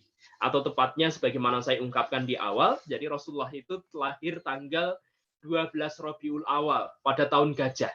Atau kalau kita konversi ke dalam tahun Masehi, nanti kita temukan tahun 571 Masehi. Tanah Arab mengkaten kalebet ing tlatahipun Buana Asia. Tlatahipun Buana Asia puniku sampun sami kabawah dating kerajaan pundi-pundi. Kadosta dhateng Asri, Babeleni, Persi, Masidoni, tuwin ing Rom. Anamung tanah Arab salaminipun dereng nate kabawah makaten. Amargi kabekta saking dunungipun sanget andelik. Dados satemah mboten saged kecacah. Sareng ing taun 600 sasampunipun Kanjeng Nabi Isa miyos, tanah Arab saweg saged kecacah dados golonganipun kerajaan ageng, wontenipun mekaten jalaran saking ngriku wonten tiyang ingkang kasusra linangkrung lelampahanipun. Inggih punika Kanjeng Nabi Muhammad. Oke, saya terjemahkan. Jadi tanah Arab itu merupakan bagian dari dunia Asia atau merupakan bagian dari benua Asia. Jadi telatah atau wilayah benua Asia itu pada saat itu sudah banyak yang dikuasai oleh kerajaan-kerajaan besar. Di antaranya adalah kerajaan Asri. Asri yang dimaksud adalah Assyria. Kemudian Babyloni yang dimaksud adalah Babilonia. Kemudian Persia yang dimaksud adalah Persia atau Parsi. Kemudian Masidoni yang dimaksud adalah Masedonia. Jadi di masa lampau kita pernah membaca dalam sejarah gitu ya. Jadi sebagian dari wilayah Asia itu pernah ditaklukkan oleh seorang raja yang berasal dari Masedonia. Jadi raja yang dimaksud adalah Alexander the Great. Atau sebagian dari masyarakat Muslim ada yang menyebut dengan sebutan Iskandar. Jadi ada yang kemudian mengidentikan Iskandar ini dengan Dzulkarnain. Jadi salah satu nama yang tercantum dalam Al-Quran gitu ya. Jadi Iskandar Dzulkarnain. Jadi dia adalah raja yang berasal dari Masedonia. Tuen datang ing Rom. Rom yang dimaksud adalah Romawi. Hanya saja tanah Arab pada masa itu belum dikuasai oleh kerajaan-kerajaan apapun. Karena itu maka wilayah Arab ini menjadi wilayah yang tidak terlalu dikenal oleh masyarakat dari bangsa-bangsa yang lain. Karena letaknya itu yang sangat terpencil gitu ya. Jadi dunungnya pun sangat andelik. Jadi tempatnya ini sangat terpencil. Apalagi wilayah Arab ini adalah wilayah gurun pasir. Jadi tidak banyak orang yang kemudian tertarik untuk melakukan aneksasi terhadap wilayah Arab ini. Hanya saja setelah tahun 600, wilayah ini kemudian menjadi wilayah yang terkenal. Kenapa wilayah ini terkenal? Jadi Babat ini kemudian bercerita. Jadi naskah ini kemudian bercerita. Wilayah Arab ini menjadi terkenal karena di situ lahir tiyang ingkang kasusra linangkung lelampahanipun. Jadi di situ lahir seseorang yang sangat terkenal, yang dia tinggi. Jadi linangkung itu berarti dia ini sangat tinggi gitu ya. Dia ini memiliki kelebihan. Jadi memiliki kelebihan dalam kisah hidupnya. Inggih punika Kanjeng Nabi Muhammad. Jadi orang yang memiliki kelebihan ini adalah Kanjeng Nabi Muhammad. Jadi ini menceritakan tentang masa kelahiran. Jadi karena kelahiran Nabi Muhammad ini, kemudian karena karya yang beliau hasilkan, yang beliau lakukan di kalangan masyarakat Arabia pada masa itu, maka wilayah yang sebelumnya terpencil ini kemudian menjadi wilayah yang dikenal oleh dunia. Saking dari dedongengan yang dimiliki oleh bangsa Arab, dari kisah-kisah yang dimiliki oleh bangsa Arab, Selawau, jadi ini menceritakan tentang masa jahiliyah. Jadi masa jahiliyah itu masyarakat Arab pada saat itu mereka menyembah batu. Mereka menyembah batu. Jadi batu yang berasal jadi batu. Jadi batu itu disembah sedemikian rupa, mereka ini menyembah berhala. Jadi dari dedongengan yang dimiliki oleh bangsa Arab, ini langsung saya terjemahkan saja ya. Dari dedongengan yang dimiliki oleh bangsa Arab, batu itu berasal dari batu yang berasal dari Nabi Ismail. Yang berasal dari Allah Subhanahu wa taala yang diberikan melalui malaikat Jibril. Jadi yang dimaksud di sini adalah Hajar Aswad. Dene Kanjeng Nabi Ismail inggih punika ingkang anurunaken tiang Arab. Jadi Nabi Ismail itu merupakan leluhur dari bangsa Arab. Para tiang Arab wau ing saderengipun ngangge agaminipun Kanjeng Nabi Muhammad. Jadi orang-orang Arab itu sebelum mereka menganut agama Nabi Muhammad, sami amangiran masjid lan selo. Jadi mereka itu menganggap masjid dan batu itu sebagai Tuhan. Inggih masjid saha selo Ka'bah wau ingkang pinangeran. Jadi masjid dan batu yang kita sebut sebagai Ka'bah itu yang kemudian mereka anggap sebagai Tuhan. Dene patrapipun amangeran angubengi masjid saben dinten kaping 7 sasampinipun lajeng ngambung Ka'bah ugi kaping 7. Jadi adapun cara mereka menyembah kepada batu itu dilaksanakan dengan berputar atau tawaf di masjid setiap hari 7 kali. Kemudian setelah itu mencium Ka'bah sebanyak 7 kali. Jadi ini cerita yang ada pada bagian awal untuk menceritakan tentang masa jahiliyah. Perlu diketahui memang bangsa Arab. Jadi bangsa Arab itu adalah bangsa yang sebelumnya mendapatkan bimbingan dari Allah. Jadi kepada mereka, jadi bangsa Arab ini adalah bangsa yang sebelumnya pernah didatangi oleh Nabiullah Ibrahim. kemudian pada masa berikutnya mereka diampu oleh Nabiullah Ismail. Jadi mereka ini adalah bangsa yang awalnya mengikuti syariat. Akan tetapi lama-kelamaan, jadi meskipun sebagian dari bangsa Arab ini ada yang masih mengikuti milah Ibrahim, jadi mereka ini dikenal dengan sebutan kaum Hanif, tetapi sebagian besar dari mereka itu kemudian hidup dalam penyembahan berhala. Jadi awalnya gitu ya, karena mereka ini sangat percaya, jadi bangsa Arab itu sangat percaya dengan bangunan yang bernama Ka'bah itu. Jadi mereka ini kadang-kala sebelum mereka melaksanakan, jadi pada masa jahiliyah ini ya, jadi sebelum mereka melaksanakan kegiatan, misalnya mereka berdagang keluar wilayah Arab, mereka datang ke Syam, mereka datang ke Yaman, dan seterusnya, maka sebelum berangkat itu mereka akan tawaf di sana. Jadi beberapa kali. Nah setelah itu mereka baru berangkat. Nah pada masa berikutnya, tradisi semacam ini berkembang. Jadi mereka kemudian mengambil batu-batu yang berasal dari Ka'bah. Mereka nanti ketika berdagang di luar negeri, mereka nanti menganggap bahwa batu ini merupakan representasi dari Ka'bah. Jadi batu ini mewakili Ka'bah itu sendiri. Maka di luar negeri itu, di luar Arabia ini, mereka juga mengelilingi batu itu sambil menyampaikan permohonan mereka. Nah ini penyimpangan itu dimulai dari sini. Nah berikutnya pada masa selanjutnya, jadi penyimpangan semacam ini semakin berkembang. Di kalangan bangsa Arab saat itu, terutama dari Bani Khuza'ah, ada seorang yang berasal dari Syam. Jadi orang ini kemudian mempelopori penyembahan berhala pertama kali. Siapa tokoh yang dimaksud? Tokoh yang dimaksud adalah Amr bin Luhai al-Khuzai. Jadi Amr bin Luhai. Jadi Amr bin Luhai ini suatu ketika dia berkunjung ke kota Syam. Di kota Syam ini dia berbicara. Kemarin, jadi saya sedang menyembah patung ini. Kemarin saya minta hujan kepada patung ini, ternyata terkabul. Karena itu maka aku menyembah patung ini. Nah, rupanya Amr bin Luhai ini kemudian tertarik. Dia kemudian membawa berhala itu ke Mekah. Jadi ini adalah berhala pertama kali yang ditempatkan di sekitar Ka'bah. Jadi ini adalah berhala Hubal, yang disebut sebagai Hubal. Nah, mulai saat itulah maka bangsa Arab itu kemudian mulai menyembah berhala-berhala. Jadi mereka menyembah keberadaan patung. Jadi kita bisa melihat itu dari sejarah bagaimana mereka kemudian menjadi jahiliyah gitu ya. Kemudian berikutnya terkait dengan perdagangan. Jadi ini kita sudah mulai berbicara tentang bagaimana perjalanan yang dilakukan oleh Nabi. Ini bagian-bagian merah ini adalah bagian-bagian yang perlu kita kritisi dari naskah babat Rasul ini ya. Kacariyos sasampunipun sawetawis yuswa ingkang dados renanipun penggalih Kanjeng Nabi saweg adagang layar dateng tanah Amonco. Jadi kisah beliau tentang gembala kambing di sini tidak diceritakan, tetapi langsung pada kisah ketika beliau melakukan perdagangan. Jadi diceritakan setelah berusia sekian waktu, ini yang dimaksud adalah ketika beliau diajak oleh paman beliau yaitu Abu Thalib pada usia 12 tahun. Jadi saat itu beliau diajak untuk berdagang ke wilayah Syam. Nah, di wilayah Syam ini beliau kemudian bertemu dengan seorang pendeta yang bernama Bahiro. Jadi Kacariyos setelah dia berusia sekian tahun, yang menjadikan perasaan beliau sangat senang itu ketika beliau melakukan perdagangan di luar negeri. Wonten ing ngamonco saged anunguningani lampah-lampah bangsa Kristen akalian Yahudi. Di tanah mancanegara ini, beliau kemudian bisa melihat bagaimana kalangan Kristen dan Yahudi. Jadi bagaimana perbuatan-perbuatan yang dilakukan oleh kalangan Kristen dan Yahudi.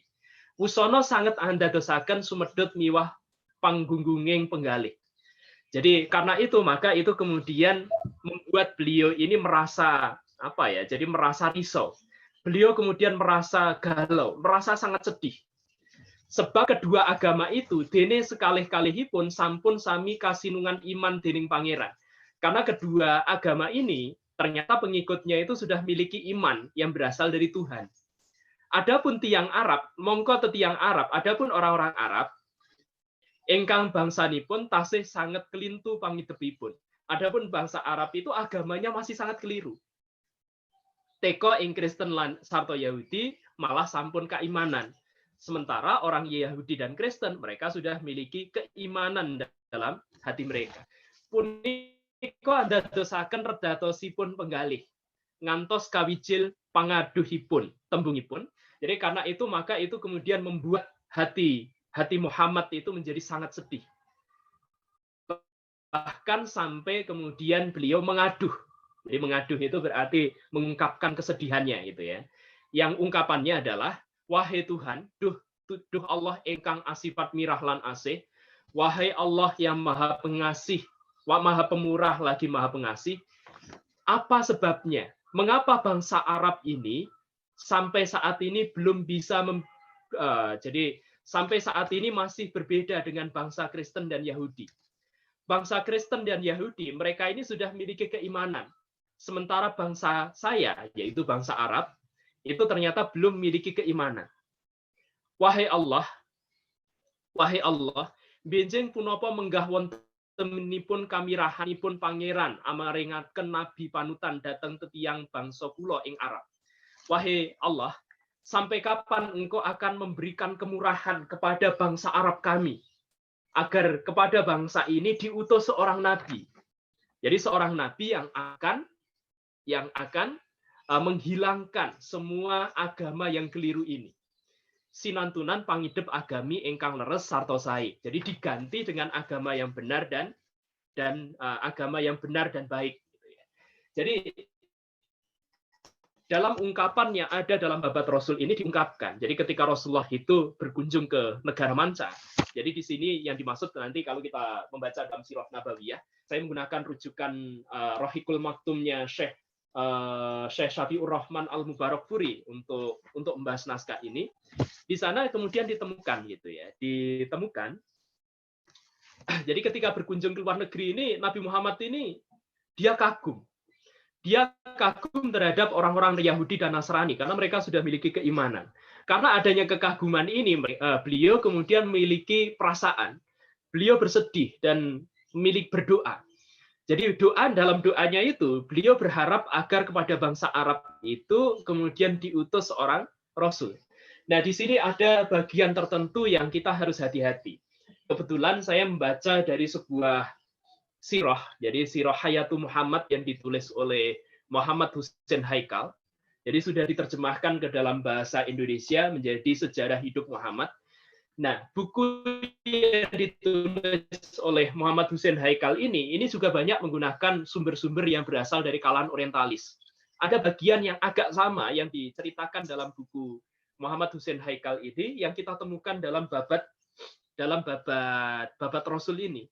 Dan dimungkinkan ini menggunakan sumber orientalis. Pada bagian apa? Jadi Nabi Muhammad itu di situ digambarkan memiliki gagasan bahwa beliau itu bersedih karena melihat bangsa Yahudi dan Nasoro.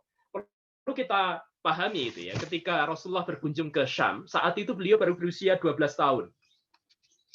Ketika berusia 12 tahun ini, beliau bertemu dengan Bahiro. Jadi itu satu-satunya yang ditemui, satu-satunya yang beliau temui, orang beragama lain yang beliau temui ketika berada di Syam.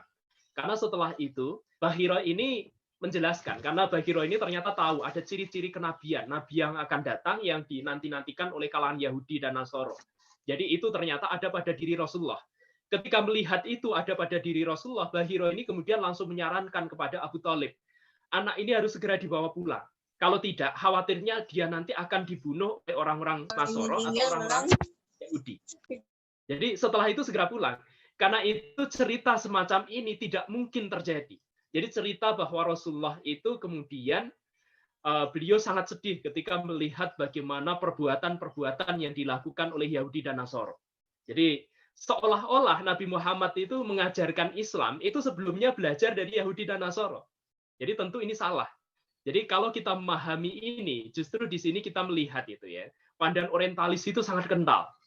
Di mana letak kekentalan pandangan orientalis ini? Jadi banyak kalangan orientalis itu yang menuduh bahwa konsep-konsep yang ada dalam Islam, ajaran Islam itu sebenarnya adalah ajaran yang diambil dari agama Yahudi dan Nasoro. Jadi Muhammad itu belajar dari kitab-kitab Yahudi dan Nasoro, kemudian dia ungkapkan sendiri, baru diajarkan kepada bangsa Arab. Padahal tidak, Rasulullah itu tidak belajar dari Yahudi dan Nasoro, tapi Rasulullah itu adalah utusan Allah. Karena itu beliau mendapatkan kebenaran itu hanya dari Allah Subhanahu wa taala. Karena itu maka pada bagian ini kita harus agak hati-hati. Karena sumber yang digunakan adalah sumber yang mirip dengan yang digunakan oleh, atau sumber ini adalah sumber yang mirip dengan sumber-sumber yang berasal di kalangan orientalis. Nah, melalui perjalanan itu, maka Rasulullah ini kemudian memiliki kesadaran gitu ya. Jadi wontenipun Kanjeng Nabi anggaduh mengatakan, margi saking welasipun dateng wongso, anggenipun mangiran masjid miwah Ka'bah selo. Jadi Nabi Muhammad pada saat itu merasa bersedih karena bangsa Arab pada saat itu masih mempertuhankan bangunan gitu ya. Mereka juga mempertuhankan batu-batu yang ada di sekitar Ka'bah. Nah, di sini yang dianggap dipertuhan itu adalah selo, yang dimaksud adalah batu. Jadi batu yang ada di situ yang dimaksud adalah Hajar Aswad itu ya. Saking pamanggihipun Kanjeng Nabi dinalih mboten manembah dhateng pangeran ingkang sejati. Dados agaminipun inggih mboten yekti. Jadi Nabi Muhammad saat itu menganggap gitu ya bahwa yang disembah oleh masyarakat pada masa itu bukan merupakan Tuhan yang sebenarnya. Karena itu maka agamanya juga bukan agama yang benar. Jadi Rasulullah punya pandangan semacam ini. Nah, pandangan semacam inilah yang dalam kisah sirah itu kemudian menjadi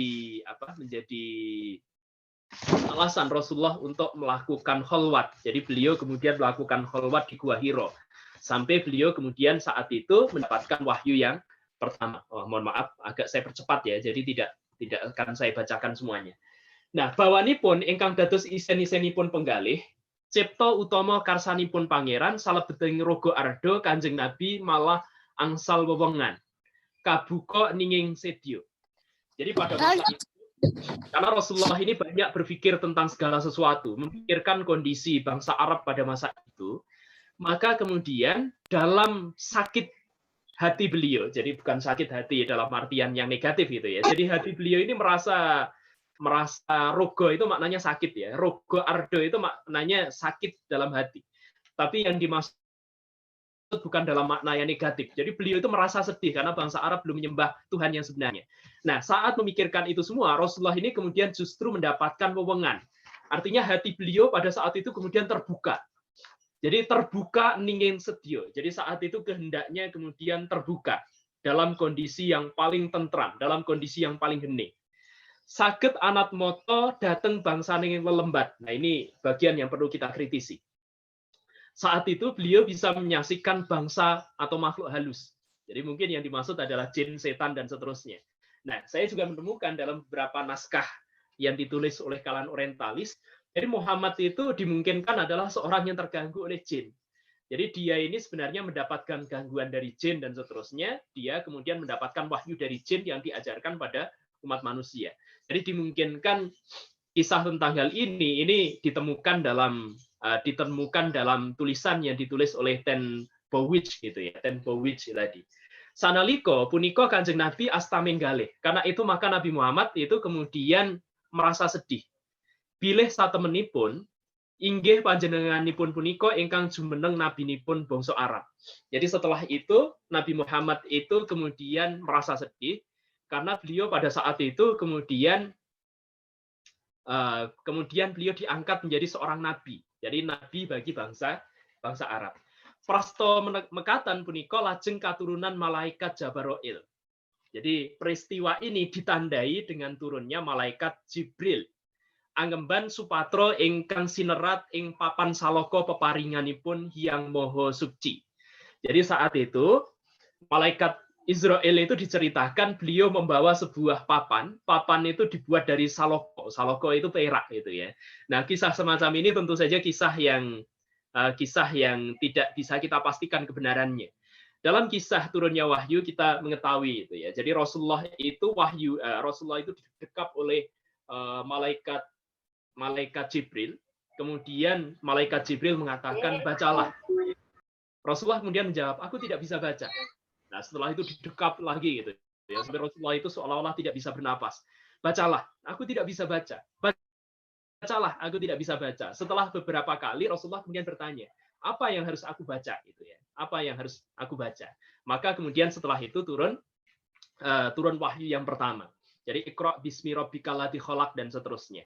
Jadi itu kemudian turun surat pertama dan itu merupakan penanda bahwa Rasulullah saat itu diutus menjadi seorang nabi. Kemudian berikutnya, jadi paragraf yang berikutnya ini menceritakan tentang perjalanan Isra Mi'raj. Jadi memang kisahnya tidak diceritakan secara keseluruhan gitu ya. Kacarya satunggaling dinten, Kanjeng Nabi katurunan malaikat Jabaroil malih. Jadi diceritakan bahwa suatu ketika Kanjeng Nabi ini didatangi oleh malaikat Israel kembali. Amat tedaaken wahyu suci. Jadi beliau menurunkan wahyu suci, kalian amat tedaaken kapal saged amicoro. Jadi beliau kemudian didatangkan sebuah pesawat atau sebuah kapal yang bisa berbicara. Ugi sami peparinganipun Gusti Hyang Maha Suci. Kanjeng Nabi sasampunipun anampeni patedan kalih warni wau, lajeng kapareng anitihi kapalipun. Jadi setelah Nabi ini dipersilahkan untuk makan, beliau kemudian diminta untuk menaiki kapal. Tinitian punika kapal lajeng andedel anggayuh gegono. Amung sakedheping netra sampun lajeng dumugi ing Ardi Tursina. Jadi hanya sekejap mata kapal itu kemudian terbang sampai ke Bukit Tursina. Jadi Bukit Tursina ini adalah Bukit Sinai itu ya, salah satu bukit di mana Nabiullah Musa pernah mendapatkan wahyu dari Allah. Saking Ardi Tursina, lajeng terus datang Bethelmen, yang dimaksud adalah Bethlehem itu ya. Dari Gunung Tursina itu kemudian melanjutkan perjalanan ke Bethlehem. Jadi Bethlehem ini adalah kota di mana Nabiullah Isa dilahirkan. Nabiullah Isa alaihissalam saat itu dilahirkan. Saking riku terus datang Yerusalem. Yerusalem itu ya. Setelah itu kemudian langsung tiba ke Yerusalem. Wonten satunggalipun panggilan punika Kanjeng Nabi sembahyang. Jadi ini menceritakan tentang kisah perjalanan Nabi Isa. Nabi Muhammad. Jadi beliau itu kemudian berangkat ke Tursina, setelah itu pindah ke Bethlehem, setelah itu ke Yerusalem, baru setelah itu di sana, jadi Rasulullah itu melakukan sembahyang. Jadi ini adalah perjalanan Isra Mi'raj. Tentu kisah tentang perjalanan Isra Mi'raj ini tidak sama persis dengan yang diceritakan dalam sirah gitu ya, dalam beberapa kisah yang pernah kita baca. Jadi Rasulullah itu melakukan perjalanan sampai ke Yerusalem, setelah itu kemudian naik ke Sidratul Muntaha. Jadi ke Sidratul Muntaha. Kemudian berikutnya terkait dengan syiar agama. Jadi setelah Nabi menerima wahyu, jadi mestinya ini terbalik kisahnya gitu ya. Jadi mestinya Rasulullah itu berdakwah terlebih dahulu kepada keluarga terdekat, baru setelah itu jadi sebagian dari anggota keluarganya itu meninggal. Jadi saat itu Rasulullah masuk dalam Amul Husni itu ya. Jadi tahun kesedihan. Baru setelah itu kemudian terjadi Isra Mi'raj. Jadi Isra Mi'raj itu adalah penghibur Rasulullah yang saat itu berada dalam kesedihan. Sedih karena apa? Karena sedih ditinggalkan oleh Sayyidatina Khadijah, jadi istri beliau saat itu wafat. Kemudian pada tahun yang sama beliau ditinggalkan oleh Abu Thalib. Jadi Abu Thalib paman beliau yang selama ini melindungi beliau dalam menyebarkan risalah gitu ya. Jadi karena beliau sedih, maka dihibur oleh Allah. Salah satu hiburannya itu melalui peristiwa Isra Mi'raj. Jadi ada bagian yang terbalik dalam babat Rasul ini ketika menceritakan tentang dakwah pertama dengan ketika Isra Mi'raj gitu ya. Jadi ini terbalik. Nah, dalam syiar agama itu Kanjeng Nabi sampun kelampahan anggelaraken agami. Jadi Rasulullah itu kemudian mengajarkan agama, beliau menyiarkan agama. Engkang kajujuk rumiyin ing padununganipun piyambak ing Arab. Jadi yang pertama kali beliau tuju untuk berdakwah itu adalah tempat tinggal beliau sendiri yang ada di Arab. Nanging bawanipun saweg enggal-enggalan, satemah boten wonten ingkang maelu anjawi saweg batih piyambak. Karena beliau pada saat itu baru berdakwah awal, banyak orang yang tidak memperhatikan, banyak orang yang tidak mau mengikuti, kecuali keluarga beliau sendiri. Di antaranya yang pertama menerima dakwah itu adalah Dewi Katijah, punika garwo Dewi Katijah. Jadi yang dimaksud adalah istri. Jadi istri beliau yaitu Khadijah. Jadi Khadijah ini dalam bahasa Jawa itu kemudian diungkapkan dengan kata Katijah ini lidah Jawa itu ya, lidah Jawa. Kemudian setelah itu Naksana. Jadi setelah itu adalah saudara. Di antaranya adalah Bagindo Ali, jadi yang dimaksud adalah Ali bin Abi Thalib. Kemudian setelah itu para sekabat, jadi yang dimaksud adalah para sahabat. Di antaranya adalah Baginda Abu Bakar Asy-Siddiq. Kemudian Syahid gitu ya, dan beberapa orang yang lain, termasuk di antaranya adalah Umar Umar bin Khattab pada masa berikutnya.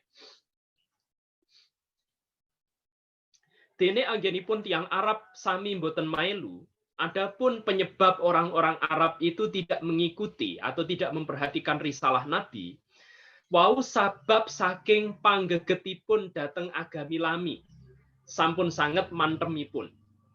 Saya tumrapipun para ngulu-ngulu kersanipun Kanjeng Nabi wau malah ingadep dados racun, inganggep dados racun. Jadi kenapa bangsa Arab itu tidak mau menerima agama yang berasal dari Nabi ini? Karena orang-orang Arab pada masa itu mereka sudah mantap dengan ajaran yang diperoleh dari nenek moyang mereka. Jadi mereka ini sudah sangat mantap lagi.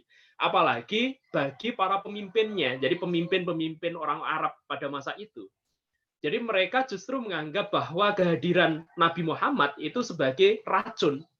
Jadi dados racun. Jadi itu dianggap sebagai racun. Amargi karena yen to tetiang Arab ngantosa kelampahan sami ngrasuk agaminipun, sampun saestu pangidepipun inggih malih dhateng Kanjeng Nabi. Mboten dhateng piyambakipun, tundhonipun piyambakipun badhe suda kaluhuran. Jadi kalau mereka ini sampai menganut agama yang berasal dari Muhammad, maka keimanannya itu nanti akan ditujukan pada apa yang dibawa oleh kepada Nabi Muhammad. Tidak akan lagi mengikuti agama nenek moyang. Jadi dengan demikian pengaruh yang mereka miliki itu akan menghilang. Jadi alasan ini adalah alasan yang masuk akal gitu ya. Jadi bangsa Arab itu tidak mengikuti Rasulullah itu karena pemimpinnya tidak ingin bangsanya ini kemudian beralih agama. Kalau bangsanya ini beralih agama, maka mau tidak mau gitu ya, mau tidak mau pengaruh yang mereka miliki itu nanti akan berkurang atau bahkan hilang. Pengaruh yang lebih besar nanti akan dimiliki oleh Muhammad. Nah, pemimpin bangsa Arab pada masa itu tidak ingin hal semacam ini terjadi. Mereka ingin kekuasaan dan pengaruh itu tetap berada di tangan mereka. Dan seterusnya. Bahkan orang-orang para pemimpin Arab ini, bahkan para pemimpin Arab ini, mereka pada masa berikutnya itu berusaha untuk melakukan pembunuhan terhadap pribadi Rasulullah. Jadi ini ada bagian dari beberapa cobaan yang kemudian dialami oleh Rasulullah ketika melaksanakan dakwah, di antaranya awit saking punika Kanjeng Nabi satemah tansah dipun kuyo-kuyo. Saha sarehning Kanjeng Nabi sanes traing aluhur dados ing wekdal wau panjenenganipun sanget rinemehaken. Ini juga bagian yang perlu kita kritisi dari naskah ini gitu ya. Karena pada masa itu Nabi Muhammad itu selalu disia-siakan oleh bangsa Arab. Jadi selalu mendapatkan siksaan, jadi mendapatkan penderitaan dan seterusnya. Karena Nabi Muhammad itu bukan merupakan keturunan yang luhur. Jadi bukan merupakan keturunan yang tinggi. Karena itu maka apa yang beliau sampaikan ini diremehkan begitu saja. Nah, ini keliru. Karena ternyata Rasulullah itu lahir dalam keluarga yang terbaik di kalangan bangsa Arab. Ini nanti bisa kita lihat gitu ya, dalam beberapa hadis Rasulullah itu kita temukan. Aku ini lahir dari pernikahan, tidak dari perzinahan. Mulai dari masa Adam hingga ayah dan ibuku. Tidak ada kebejatan jahiliyah sedikit pun dalam nasab. Jadi Rasulullah itu mulai dari masa Nabi Adam sampai masa beliau itu lahir dari pernikahan. Tidak ada dalam silsilah beliau itu yang hasil perzinahan. Tidak ada yang ada dalam silsilah beliau itu yang hasil dari kebejatan bangsa Arab. Apa yang dimaksud dengan kebejatan bangsa Arab pada masa itu? Jadi ada beberapa kebejatan yang dimiliki oleh bangsa Arab di masa lampau itu ya, pada masa jahiliyah. Misalnya di kalangan bangsa Arab itu ada konsep istibda. Atau apa itu istibda? Ini bentuk pernikahan. Jadi pernikahannya, jadi seseorang yang punya istri, ketika dia ini ingin memiliki keturunan yang baik, maka istrinya itu diminta untuk bersama dengan orang-orang yang terkenal. Nanti kalau istrinya itu hamil dari orang itu, maka anaknya ini nanti akan dianggap sebagai anak dia sendiri. Ini. Kemudian yang kedua ada pernikahan mukhaddanah. Jadi mukhaddanah itu poliandri. Jadi seorang wanita itu memiliki beberapa suami sekaligus. Kemudian ada sighar. Sighar itu tukar-menukar anak laki-laki dan perempuan. Jadi misalnya satu keluarga itu punya beberapa anak laki-laki, kemudian keluarga yang lain punya beberapa anak perempuan, maka nanti dinikahkan secara silang. Misalnya kakak dengan adiknya, adiknya dengan kakaknya, dan seterusnya. Gitu ya. Nah, pernikahan-pernikahan semacam ini adalah pernikahan yang dilarang pada masa keislaman. Jadi dilihat dari sisi pernikahan, maka Rasulullah itu memiliki keturunan yang luhur. Kemudian dilihat dari sisi keturunan, maka keturunan Rasulullah itu juga keturunan yang terbaik dari kalangan bangsa Quraisy. Misalnya dalam sebuah hadis diungkapkan, Allah memilih Kinanah dari keturunan Nabi Ismail. Jadi Rasulullah itu keturunan Nabi Ismail. Kemudian memilih Quraisy dari keturunan Kinanah, karena Quraisy itu yang terbaik dari keturunan Kinanah. Kemudian memilih Bani Hashim dari keturunan Quraisy, karena Bani Hashim itu yang paling terhormat di kalangan bangsa Quraisy. Kemudian memilih aku, keturunan dari Bani Hashim. Jadi memilih Muhammad, manusia terbaik itu dari Bani Hashim. Jadi beliau ini berarti dari keluarga terbaik, dari suku terbaik, dari bangsa terbaik, dari keturunan terbaik. Karena itu, maka beliau ini harusnya merupakan teraing leluhur. Tapi justru babat Rasul ini menceritakan hal yang berbeda. Jadi dimungkinkan ini karena mengambil sumber dari orientalis gitu ya.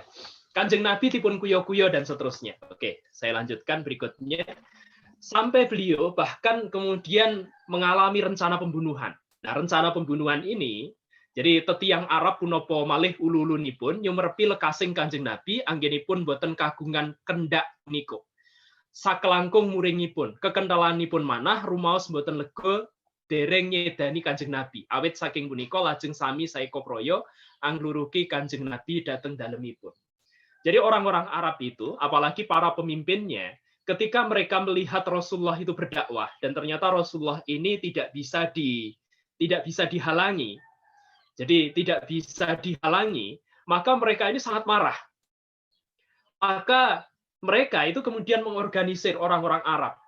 Mereka berkehendak untuk membunuh Rasulullah.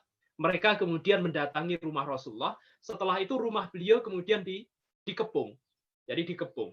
Akan tetapi ternyata beliau saat itu bisa menyelamatkan diri. Karena Sayyidina Ali itu menggantikan beliau tidur di tempatnya. Jadi ini merupakan kisah yang berkaitan dengan hijrah Nabi gitu ya. Jadi Rasulullah setelah itu kemudian berangkat ke kota Yathrib yang pada masa kemudian itu kita kenal dengan sebutan Madinah. Linggaripun Kanjeng Nabi saking Arab anjujuk kota Yathrib. Wonten ing ngriku lajeng anggelaraken agami. Jadi Rasulullah itu kemudian menuju ke kota Yathrib, di sana Rasulullah kemudian mengajarkan agamanya. Jadi pada masa itu kota ini kemudian kita kenal dengan sebutan kota Madinatun Nabi.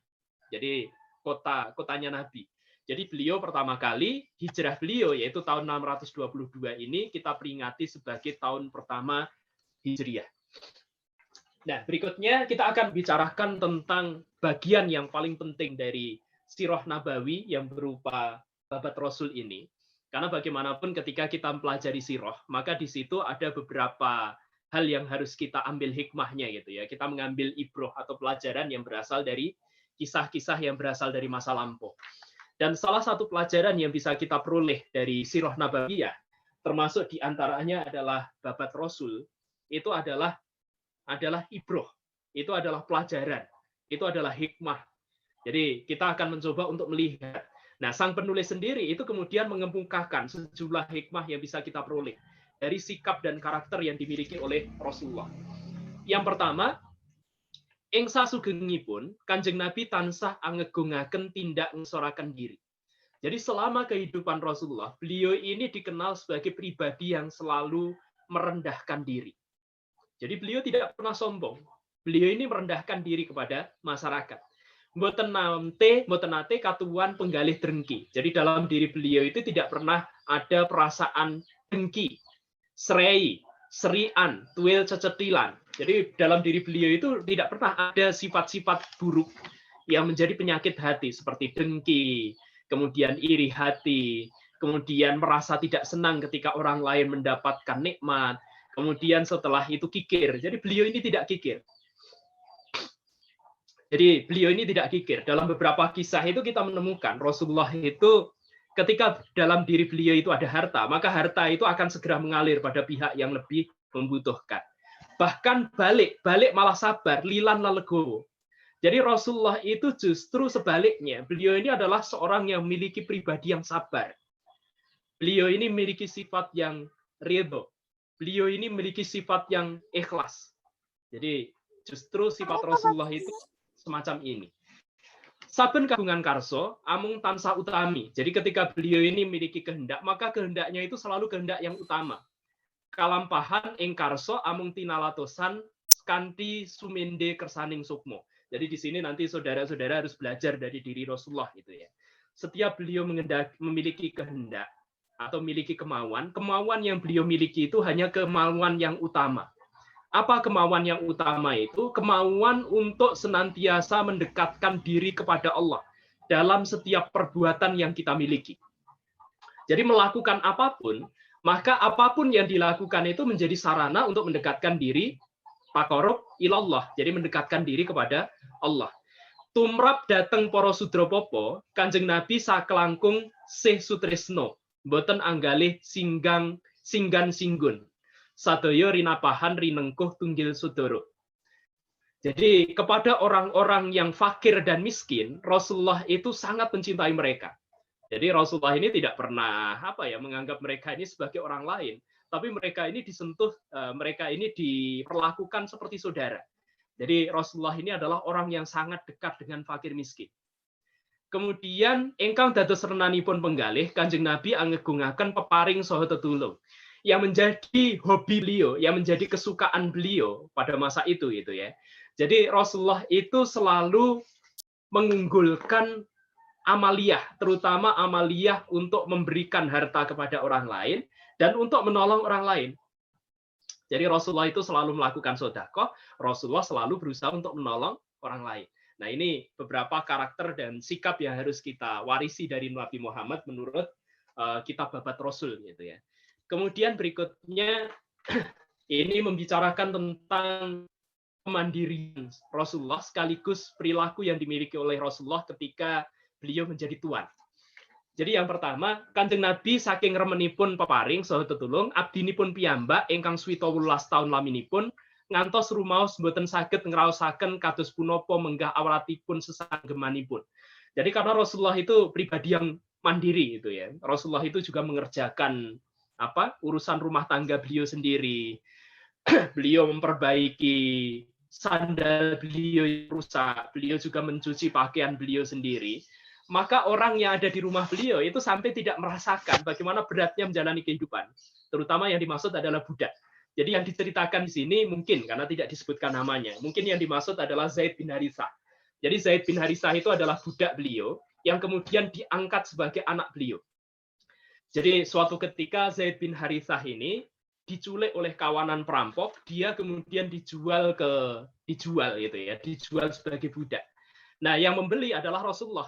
Ketika dibeli, jadi budak ini dibeli, ternyata beliau mendapatkan perlakuan yang sangat luar biasa. Jadi Zaid bin Harithah ini mendapatkan perlakuan yang sangat luar biasa. Sampai suatu ketika bapaknya ini, jadi bapak dari Zaid yaitu Harithah, itu kemudian mencari anaknya. Ternyata ditemukan anaknya ini menjadi hamba sahaya dari Rasulullah. Maka sang bapak ini kemudian menemui Rasulullah dan kemudian meminta agar anaknya itu dibebaskan dan dikembalikan. Nah, maka apa jawab Rasulullah? Rasulullah kemudian mengatakan, beliau kemudian memanggil Zaid bin Harithah. Wahai Zaid, ini adalah bapak kamu. Nah, Zaid ini rupanya tahu ini memang bapaknya, karena ketika dia diculik ini dia sudah memiliki pemahaman. Jadi saat dia bermain, saat itu dia diculik oleh para perampok itu ya. Nah, ketika mendapatkan tawaran, jadi Zaid ini adalah bapakmu. Sekarang kamu boleh memilih. Kalau engkau ingin ikut bapakmu, maka engkau aku bebaskan. Kalau engkau akan tetapi tetapi kamu juga boleh untuk tetap tinggal bersamaku. Nah, karena Zaid ini merasa diperlakukan sedemikian baik ketika bersama Rasulullah, maka akhirnya Zaid bin Harithah ini justru memilih ikut Rasulullah. Bapaknya ini agak sedikit marah. Celakalah engkau wahai Zaid. Kenapa engkau lebih memilih menjadi budak dibandingkan menjadi orang yang merdeka? Kenapa? Karena memang Zaid ini sudah kadung sedemikian cinta kepada Rasul gitu ya. Karena itu maka ketika dia diminta untuk merdeka pun, jadi mendapatkan kebebasan untuk merdeka pun, ternyata dia lebih memilih untuk menjadi budak dari Rasulullah. Karena adanya tanggapan ini, maka Rasulullah kemudian membawa gitu ya. Jadi membawa Zaid ini ke muka khalayak, kemudian dia mengumumkan.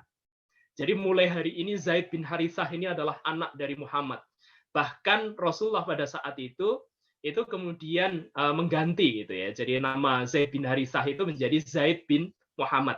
Akan tetapi ini kemudian ditegur oleh Allah. Jadi mengganti nama bapak itu tidak diperbolehkan. Jadi ini kisah tentang bagaimana kemandirian Rasulullah.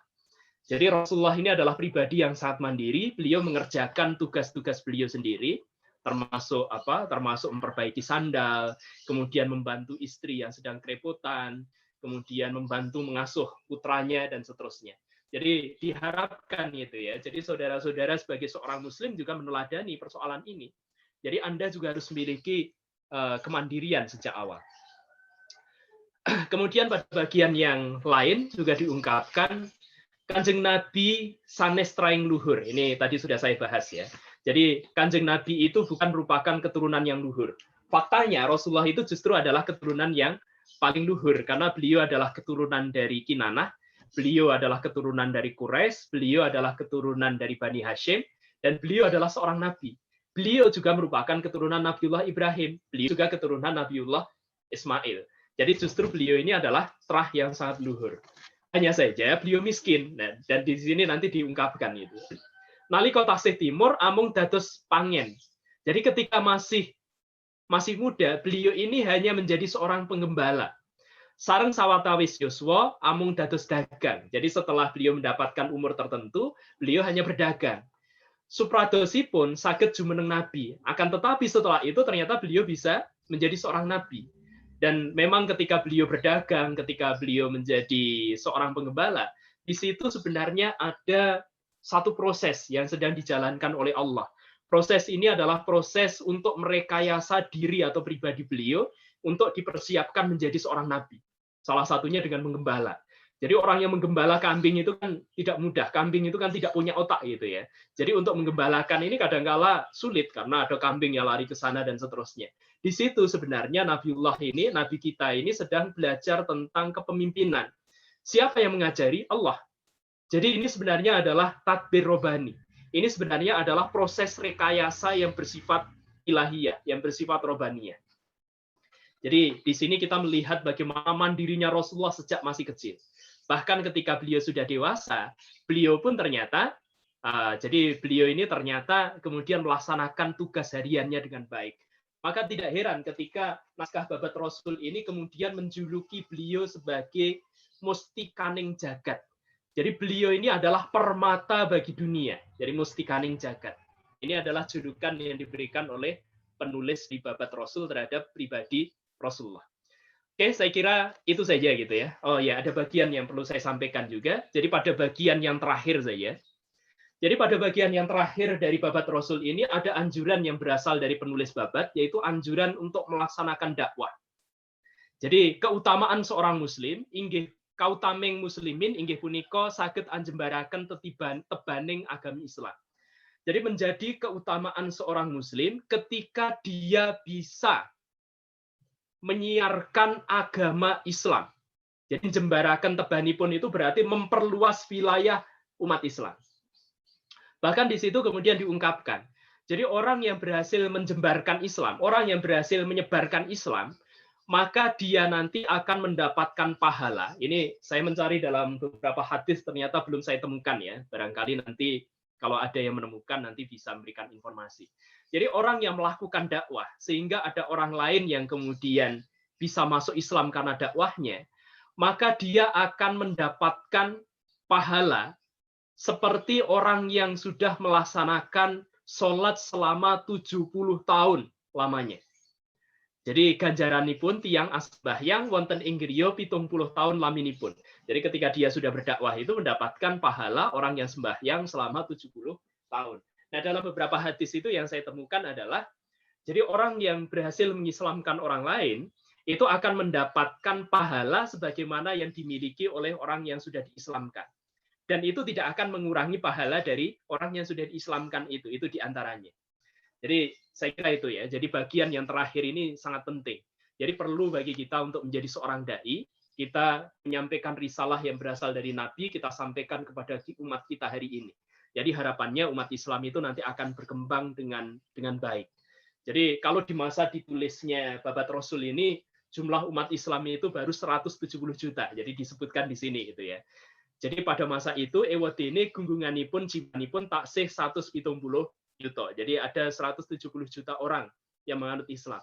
Hari ini Islam sudah menjadi salah satu agama yang dianut masyarakat dunia, dan bahkan negeri-negeri di Eropa saat ini sudah mulai banyak umat Islam gitu ya. Jadi hampir setiap saat di sana ada orang yang bersyahadat, dan kita temukan dalam konflik terbaru di Prancis ini pun sebenarnya kenapa di situ ada sikap anti agama yang sangat luar biasa yang ditujukan pada Islam.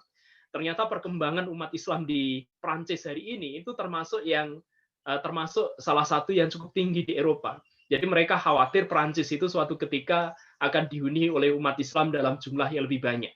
Karena itu maka sikap-sikap anti-Islam ini ditunjukkan, termasuk di beberapa negara Eropa yang lain gitu ya.